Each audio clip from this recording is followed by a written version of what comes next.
And the Kingsville ISD campus is temporarily closed after a person who was at the student registration area yesterday tested positive for COVID-19.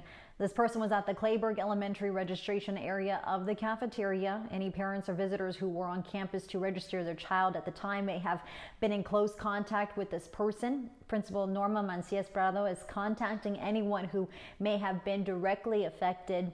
People who have been in close contact with the infected individual are expected to self-quarantine for 10 days. Meanwhile, the campus will also be closed for 10 days. All Kleberg Elementary employees will be working from home during that time. And